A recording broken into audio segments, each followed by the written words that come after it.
ములా స్వామి గారు senior TDP నాయకులు, మత్స్యకార సామాజిక వర్గం నుంచి వచ్చిన వారికి నా హృదయపూర్వక నమస్కారాలు. కేతా శ్రీని గారికి MPP, Razole state BCCL secretary Telugu Desam పార్టీకి వారికి కూడా నా హృదయపూర్వక నమస్కారాలు. అంతేకాకుండా ఇక్కడి నుంచి వచ్చిన తెలుగుదేశం కార్యకర్తలకి, జనసేన నాయకులకి, జన సైనికులకి, తెలుగు మహిళలకి, వీర మహిళలకి, యువతులకి, నా అక్క చెల్లెలకి, మా ఆడపడుచులకి, పెద్దలకి మరోమారు ధన్యవాదాలు తెలుపుకుంటూ మరోమారు హృదయపూర్వక నమస్కారాలు. ఇది మనకి 18 రోజులు మిగిలి ఉంది. 5 సంవత్సరాల నుంచి పనిచేస్తా ఉన్నాం. ఈ 5 సంవత్సరాల నుంచి మనం రోడ్ల మీదే ఉన్నాం.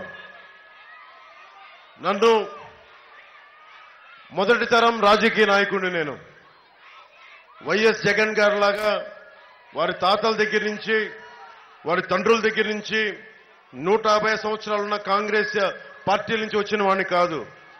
మన స్వయం కృషి మీద చిన్నపాటి ప్రభుత్వ ఉద్యోగి కొడుకుని నేను మీ అందరి అభిమానంతో నటనలోకి వెళ్లి మీ అభిమానాన్ని సంపాదించుకొని 2009లో రాజకీయ ప్రస్థానాల్లో భాగస్వామి అయ్యి దాన్ని నిలబెట్టుకోలేకపోయినా ఆ బాధ మన వల్ల కాదు రాజకీయ పార్టీ అని అందరూ అంటే పంతం తీసుకున్నాను, బలంగా తీసుకున్నా.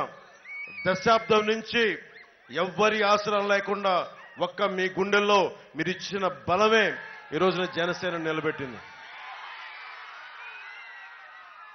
జగన్ వెళ్ళిపోయే సమయం అయిపోయింది. అంటే ఇది నేను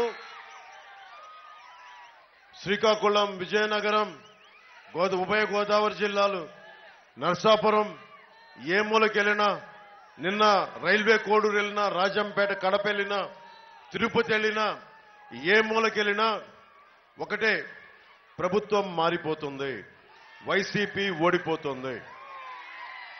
దీంట్లో ఏమాత్రం సందేహం లేదు. నేను ఎన్ని చెప్పినా, నేను మీకు ఇప్పుడు కూర్చోబెట్టి ఓటు వెయ్యడమే మార్పు.